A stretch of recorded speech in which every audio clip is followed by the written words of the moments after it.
네, 오늘 정치권 이슈들은 서정욱, 이승훈 변호사 두 분과 자세하게 짚어보겠습니다. 어서 오십시오. 안녕하세요. 네, 안녕하십니까. 먼저 한일 정상회담 얘기부터 해보겠습니다. 일본을 방문 중인 윤석열 대통령이 어제 기시다 후미오 일본 총리와 정상회담을 했습니다. 먼저 이번 정상회담 어떻게 보셨는지부터 여쭙겠습니다. 먼저 이제 그 일본하고 관계는요. 네. 제로섬 관계가 아니에요. 한쪽이 덕을 보면 한쪽이 손해 보는 이런 이제 제로섬 관계가 아니고 저는 얼마든지 윈윈 할 수 있는 양쪽 다 이제 이득을 보는 이게 윈윈 할 수 있는 관계다. 이게 와닿고요. 그리고 이제 이제는 이제 친일이냐 반일이냐 이런 이제 이분법적 과거 사고는요 이제 버려야 됩니다. 친일 반일 이렇게 이분법으로 다툴 게 아니고 이제는 이제 지일 일본을 잘 알고 용일 일본을 잘 이용하고 그래서 이제 극일 일본을 완전히 극복할 수 있는 이 단계로 나아가야 됩니다. 자국이 과거에 친일파냐 반일이냐 이런 게 논쟁할 때가 아니에요. 지금 이게 세계가 격변하고 있습니다. 우물 안에 개구리처럼 이렇게 있을 게 아니고 저는 일본과도 이게 미래지향적으로 얼마든지 우리가 지일, 용일, 극일까지 나아갈 수 있다. 이런 이게 외교 성과가 보입니다. 네, 친일이냐 반일이냐 이런 이분법 사고를 버려야 된다 이런 말씀해 주셨고 이승훈 변호사께서는 어떻게 좀 보십니까? 친일이냐 반일이냐 이 이분법 사고 버리고 싶죠. 버리고 싶은데 버릴 수가 없는 거예요. 그건 뭐냐면 과거의 식민 지배에 대해서 사과를 한다거나 또는 과거에 사과했던 것을 계승한다라고 하나 최소한 두 개는 해야 되잖아요.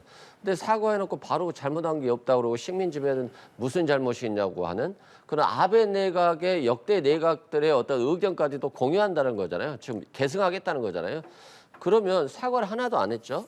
그리고 피해 배상을 강제징용 피해자들을 해야 되는데 한국 기업이 해준다는 거잖아요. 그러면 일본 입장에서는 사과도 안 하고 피해 배상도 한국 기업이 해주는 거니까 너무 좋죠. 그러면 최소한 윤석열 대통령은 다 내줬으면 뭔가 다른 걸 받아야 될 거 아닙니까? 자꾸 미래 하시는데 미래를 위해서 뭘 받은 게 있어야죠. 아무것도 받은 게 없어요. 그렇기 때문에 퍼주기 외교다 이런 말씀이 나오는 거고요. 정말 만난 게 전부여도 그나마 다행인데 만나고 모든 걸 준 외교다 이런 말씀이 들고 그래서 굴욕외교, 굴종외교가 나오는 건데 이렇기 때문에 윤석열 정부에 대해서 도대체 일본을 왜 간 거야? 오므라이스 먹으러 간 거 아닌가? 라고 하는 비난이 올 정도이기 때문에 저는 윤석열 정부가 제대로 어떤 내각의 도움을 받아서 하고 있는 건지 아니면 본인 스스로의 결정에 따라서 모든 거 외교 관계를 결정하는지 저는 윤석열 정부가 상당히 고민해봐야 된다 이런 말씀드립니다. 네. 두 변호사 말씀처럼 정치권에서도 어제 있었던 한일 정상회담을 놓고 엇갈린 평가를 내놓고 있습니다. 여야 지도부의 발언 듣고 대담 이어가도록 하겠습니다. 일본 정부의 직접적 사죄를 이번에도 요구하는 일부 여론을 만족시키지는 못했지만은 김대중 오부치 선언이 한국 국민에게 손해와 고통을 안겨준 것에 대하여 통절한 반성과 마음으로부터의 사죄를 담고 있던 것이기 때문에 사죄의 뜻이 포함된 것이라고 할 수 있겠습니다. 야당이 되었어도 반일 감정을 더욱더 선동하는 일에 앞장서고 있습니다. 국민과 미래를 위한 결단을 내린 윤석열 대통령의 선택에 대해서는 역사가 제대로 평가해 줄 거라고. 윤석열 정권이 결국 일본의 하수인이 되는 길을 선택했습니다. 일본에 조공을 바치고 화해를 감청하는 그야말로 항복식 같은 그런 참담한 모습이었습니다. 오므라이스 한 그릇에 국가의 자존심과 피해자의 인권, 역사의 정의 전부를 다 맞바꾼 것이다 라는 영업사원이 결국 나라를 판 거 아니냐라는 그런 지적조차도 전혀 틀린 지적 같지는 않습니다. 이쯤 되면 이 정권이 친일 논쟁을 넘어서서 숭일 논쟁이 벌어질 지경이 됐습니다. 네, 두 변호사님 평가처럼 여야 지도부의 평가도 비슷합니다. 국민의힘에서는 일부 여론을 만족시키지는 못할지라도 이것이 미래를 위한 결단이고 결국에는 역사가 제대로 평가할 것이다. 이렇게 강조했습니다만 이재명 대표를 비롯한 민주당에서는 친일을 넘어서 숭일 얘기까지 나올 지경이다. 이렇게 강한 비판을 내놨습니다. 정치권 반응은 좀 어떻게 보셨습니까? 결국은 이제 오므라이스 한 그릇에 자존심을 팔았다. 네. 그래서 이제 숭일이다 이렇게 비판하는데요. 제가 한마디만 물어보겠어요. 오므라이스를 대통령이 혼자 먹었습니까? 옛날에 문재인 대통령이 중국 갔을 때요. 혼밥을 이게 몇 개 했습니까? 그때 중국은 높은 산봉우리가 우리는 작은 산인 것처럼 이렇게 하면서 혼밥을 이렇게 몇 번 드셨느냐고요. 이게 바로 굴욕 외교입니다. 굴욕 외교. 우리 윤석열 대통령이 일본이 높은 산봉우리가 우리가 낮은 산이라고 했습니까? 아니잖아요. 오히려 이게 더 당당하게 우리가 지금 일본을 앞지르고 있는 거예요. 거기. 네. 그리고 이게 오므라이스도 마찬가지예요. 이것도 이게 부부 동반으로 이게 최고의 극진한 환대입니다. 혼자 오므라이스 먹은 게 아니잖아요. 혼밥한 거 아니잖아요. 이게 왜 이게 자존심을 파는 겁니까? 이런 식으로 이게 비판을 위한 비판을 해서는 안 된다. 저는 지금 이게요. 민주당이 자꾸 이게 자기 당의 역사를 부정하고 있어요. 김대중 오부치 선언을 이게 개성하겠다는 거 아니에요. 김대중 대통령이 민주당의 뿌리 아닙니까? 그리고 이제 노무현 대통령이 그때 강제징용에 대해서는 일본에 요구할 수 없으니 우리 정부가 그때 6,500억 가까이 배상했지 않습니까? 그때 문재인 대통령도 위원으로 참여했잖아요. 민정수석. 이해찬 총리가 위원장이었죠. 이런 식으로 이게 민주당은 왜 자기 당의 김대중 정신, 그다음에 노무현 정신 이걸 이게 왜 부인하는 겁니까? 저는 이런 식으로 이게 계속 굴종이니 숭일이니 이거는 이게 외교 자해행위입니다. 외교라는 거는요 피 흘리지 않는 전쟁이에요. 전쟁은 피를 흘리는 외교입니다. 그만큼 이게 외교가 중요한데 대통령이 나가서 이렇게 외교하는데 이렇게 집에서 계속 안에서 비판만 하는 거 이게 국익에 도움이 됩니까? 지금이라도 이게 자제해야 됩니다. 네. 민주당의 평가는 비판을 위한 비판에 불과하다 이렇게 평가해 주셨습니다. 이승훈 변호사께서는 어떻게 보시는지 궁금하고 민주당에서 윤석열 대통령 귀국 이후에도 이번 한일 정상회담 건을 계속해서 좀 공세를 펼칠 것인지 어떻게 좀 전망하십니까? 공세는 계속될 것으로 보여지고요. 우리가 이 한일 외교하면 강제징용해법, 수출 규제 문제, 지소미아 문제 여러 가지 문제들이 있죠. 그런데 왜 이렇게 오므라이스 얘기가 많이 나오는지 모르겠어요. 이건 뭐냐면 한일 외교 관계에 있어서 너무나도 준 게 많고 얻은 게 없기 때문에 자꾸 오므라이스에 집착하는 거예요. 아니 대통령이 일본 내각하고 그냥 오므라이스 한 그릇 먹은 게 뭐 그렇게 중요합니까? 그렇잖아요. 어떤 걸 먹든 우리 정부가 또 우리 국민이 얻어낼 게 뭔가가 가장 중요한 겁니다. 그런데 지금 윤석열 대통령은 일단 다 주고 나중에 일본이 기분 좋아서 좀 우리한테 뭘 주면 받겠다 이런 거 같아요. 최소한 외교라고 하는 것은 51대 49는 돼야 되지 않겠습니까? 우리가 49밖에 받지 않았는데 자국 국민들에게 51%라고 주장할 수는 있죠. 근데 1%도 받지 않고서 마치 이게 잘된 외교인 것처럼 비난하는 것들은 잘못됐다 이런 말씀드리고 우리가 그렇습니다. 굴욕외교 하고 있고 민주당이 이렇게 주장하잖아요. 그건 뭐냐면 국민들은 과거에 상처가 있어요. 일본에게 무슨 배상을 특별히 원하겠습니까? 가장 중요한 건 사과인데 역대 내각을 계승한다고 했지 김대중 오부치 선언만을 계승한다고 하지 않았어요. 아베 총리가 과거에 생존해 있을 때 신사참배를 하면서 마치 전쟁 국가였던 것, 과거 식민 지배를 찬양하기도 했거든요.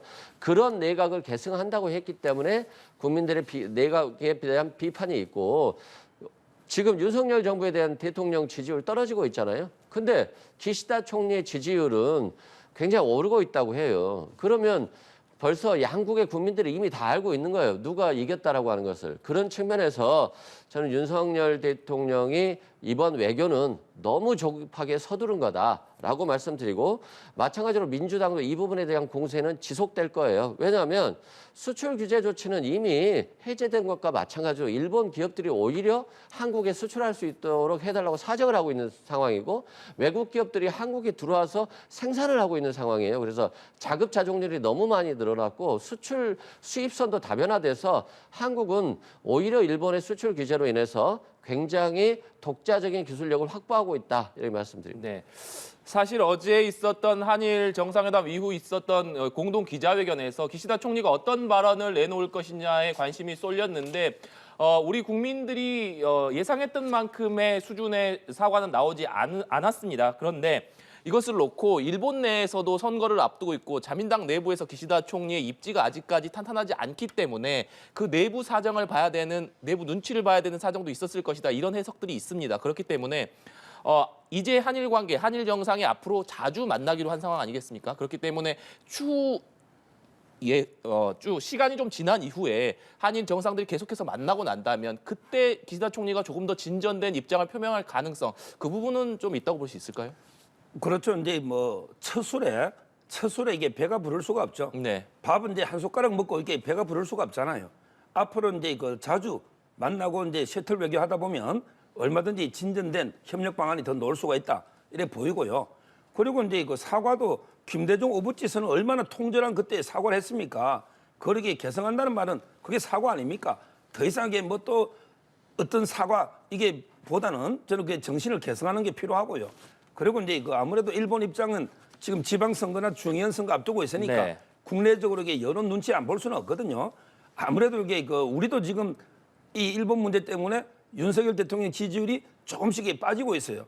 그렇지만 이게 저는 언젠가는 국민과 역사가 알아줄 걸로 봐요. 단기간에는요. 항상 이게 반일 죽창가 부르고 그냥 이게 막 일본 욕하면 아무래도 이게 따뜻한 가슴에 심정적으로 보면 이게 그게 와닿거든요. 근데 제대로 이게 일본과 역사나 옛날 65년 합의 과정부터 하려면 공부를 해야 돼요.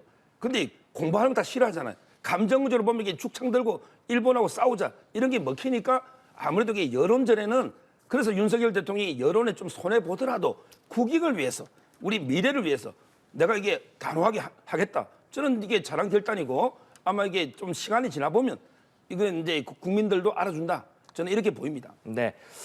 윤석열 대통령 지지율 얘기를 해주셨는데 오늘 나온 여론조사 결과를 보면서 대담 이어가도록 하겠습니다.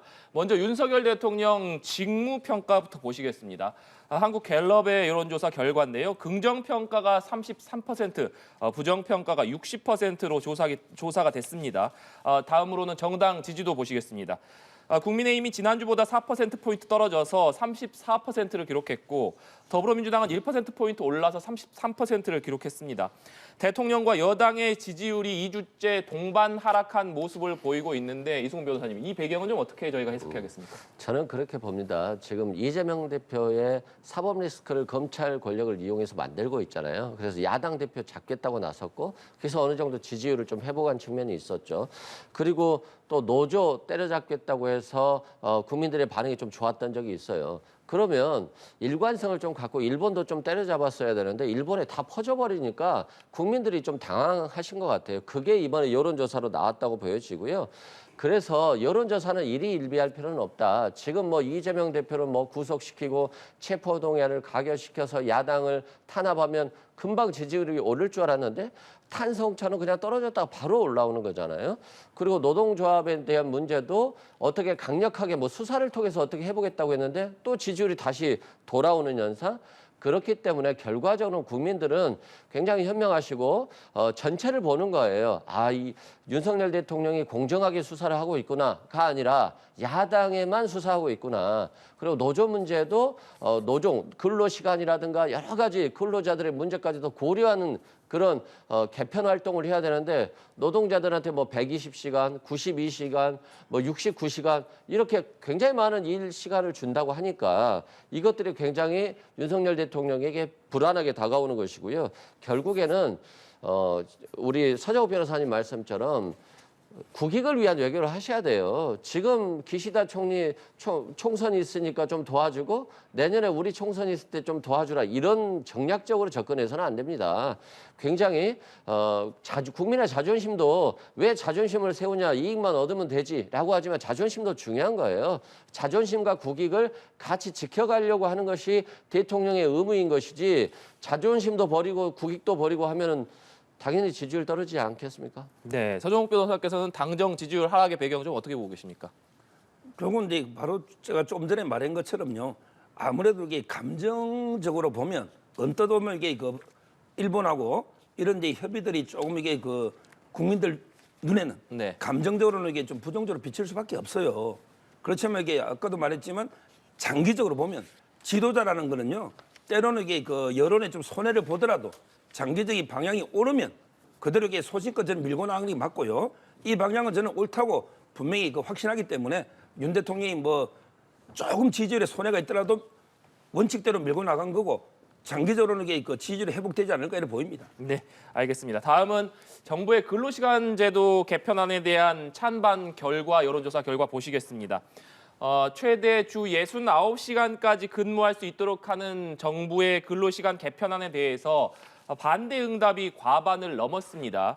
특히 MZ세대로 불리는 2030 세대 그리고 40대에서 반대 의견이 높은 것으로 조사가 됐는데 윤석열 대통령이 주 69시간 근로시간 제도 개편안에 대해서 MZ세대의 의견을 면밀하게 청취하라 이런 지시를 했고 또 일본 출국에 앞서서는 주 60시간 이상은 좀 무리다 이런 의견을 밝혔습니다. 다시 말해서 주 최대 근로시간에 캡 그러니까 상한선을 좀 있어야 된다 이런 의견을 밝혔는데 윤석열 대통령이 이렇게 주 69시간제 개편안에 대해서 재검토 지시를 내린 배경 저희가 어떻게 좀 봐야겠습니까? 저도 이제 이 부분도 안타까운 게요. 네. 취지가 이게 잘못 왜곡된 거예요. 그러면 이게 주 69시간씩 1년 내내 계속하자. 이러면 이게 살인 근로죠. 이런 제도입니까 이게? 지금 이게 52시간 하는데 앞으로 이게 69시간을 우리 노동을 다 늘립시다. 이런 제도가 아닌데 네. 이걸 이게 살인 근로라고 이게 몰아붙이잖아요. 저는 이게 취지는 방향은 옳다 봐요. 왜냐하면 이게 근로자도 근로시간 선택권이 있는 거예요. 그리고 기업에도 이게 사정상 유연한 근로제도가 필요한 경우가 있습니다. 네. 예를 들어 이제 뭐 여름에 성수기다 아이스크림이나 그럼 여름에 좀 더 하고 좀 이게 비수기 때 좀 시간을 쉰다든지 이런 식으로 이게 그 유연하게 근로하면서 선택할 수 있어요. 우리 연합뉴스도 방송사지만 마감이다. 그럼 이게 일주일 정도 올해 이번에는 일주일 정도는 좀 열심히 일하자. 그 대신에 이제 마감 끝났을 때는 뭐 한 주는 휴가를 좀 준다든지 이렇게 근로자가 사정에 따라 선택할 수 있는 따라서 이게 전체 근로 시간이 바뀌는 게 아니고 좀 이게 그 유연하게 근무하면서 선택권을 가지자 이런 취지거든요. 따라서 이게 저는 취지가 왜곡돼 가지고 비판만 받는 게 좀 안타깝고 다만 이제 그 의논을 해볼 수 있는 게 그러면 이게 아무리 유연하게 하더라도 이게 69시간은 좀 이게 너무 한 주에 심한 게 아니냐. 이렇다면 뭐 저는 뭐 예를 들어 65시간이든 60시간이든 이거는 이제 여론 수렴해서 조정할 수 있겠지만 네. 근본적인 방향은 옳고 밀어나가야 된다 이래 봅니다. 네. 이성훈 변호사께서는 어떻게 보십니까? 그러니까 윤석열 대통령이 과거에 이런 말씀을 하셨어요. 전두환 전 대통령이 정치는 잘했다 이런 표현을 하셨어요. 그게 아마도 과거에 어떤 산업화 시대의 향수에 좀 젖어 있는 거 아닌가. 굉장히 노동을 많이 하고 저임금을 통해서 국가가 고속 성장하는 시대, 그 시대를 생각하고 있는 거 아닌가 싶어요. 주 69시간이면 어느 정도의 시간이냐면 일주일에 5일 일할 때 하루에 14시간 일해야 돼요. 그럼 아침 먹고 3시간, 점심 먹고 5시간, 저녁 먹고 6시간 일을 해야 됩니까? 이게 굉장히 많은 노동 시간이에요. 뭐 기업을 위해서, 뭐 국가 경쟁력을 위해서 말은 할 수 있지만 최소한 가능한 시간을 얘기해야 되지 않겠습니까? 그래서 예를 들어서 회사가 바쁘면 노동자들은 여기에 따라야 된다라고 하면서 그러면 노동자가 원하면 이런 자유로운 근로 시간을 선택할 수 있을까요? 이것에 대한 지금 해법이 없어요, 정부는. 근데 회사가 바쁘면 그냥 따라와라는 거지 노동자가 원할 때 어떻게 한다거나 노동자가 합의하는 부분에 있어서 규정들이 제대로 되지 않았다. 여기에 대한 문제 제기를 하고요. 두 번째는 대통령이 이런 얘기를 했는데 자꾸 노동부 장관 탓을 해요. 자꾸 노동부 장관이 뭐 92시간 얘기했더니 왜 그렇게 했냐라고 비난하고 또 69시간 얘기를 했더니 또 대통령이 그건 MZ세대 의견을 들어봐라라고 하면서 되돌리고 이거 좀 너무 짜고 치는 고스톱 같다는 생각이 들어요. 아니 노동부 장관하고 대통령이 미리 사전에 조율해서 의견을 제시해야 되는 거지 일부 주 몇십 시간 제시해놓고 국민들 반응이 안 좋으니까 또 대통령이 재검토해라 또 대통령이 재검토해라 이건 뭐냐면 대통령의 노동 가치에 대한 철학이 조금 부족하신 게 아닌가 이런 생각이 들고 이런 부분들은 국민에게 굉장히 민감한 부분이에요. 저녁에 있는 삶을 원하는 게 국민이고 더 편한 삶을 원하는 게 국민인데 어떤 기업 경쟁력까지 고려해서 정말로 어떤 게 적절한 것인가를 제시해야 되는데 그냥 국민이 비난하고 MZ세대 비난하니까 또 몇 시간 줄이고 이런 방식의 노동 가치적인 접근은 오히려 지금 노동 개혁을 저지하는 저지선으로 활용될 가능성이 높다 이런 생각됩니다. 네. 주제를 민주당 이야기로 좀 넘겨보도록 하겠습니다.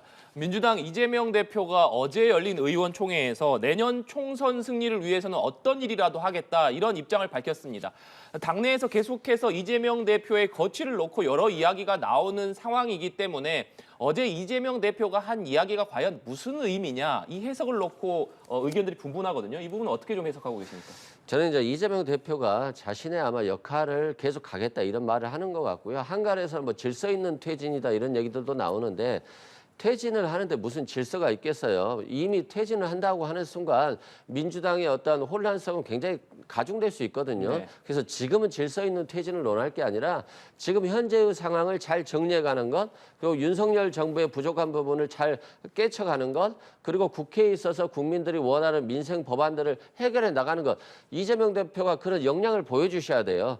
이제까지는 검찰의 사법 리스크, 검찰 리스크 때문에 계속적인 수사와 재판을 받고 있지만 그 반면에 이재명 대표의 역량을 보여줘서 이재명 대표가 민주당 대표로서 이것도 했다, 이것도 했다를 보여줘야 되는 거 아니겠어요? 그런 식이라고 생각되고 저는 그런 메시지라고 생각돼요. 그래서 지금 질서 있는 퇴진을 논하기에는 굉장히 너무 섣부르고 또 민주당 지지자들이 아직까지는 윤석열 대통령의 어떤 행태를 정치 탄압, 야당 보복이라고 하고 있기 때문에 아직은 뭐 퇴진 얘기는 너무 성급하다 이런 말씀 드리고요. 대신에 이재명 대표가 자신의 모습, 자신의 능력을 보여줘야 될 시기다 이런 말씀 드립니다.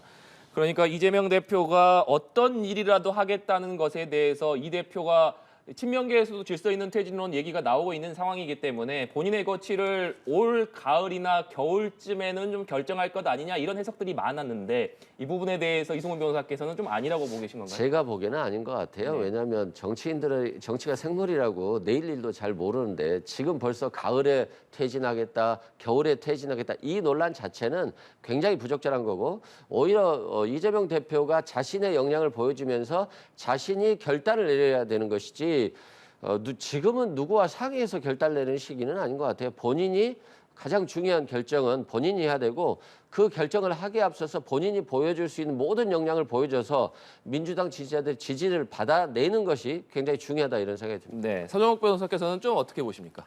저는 이제 그 어떤 일도 하겠다.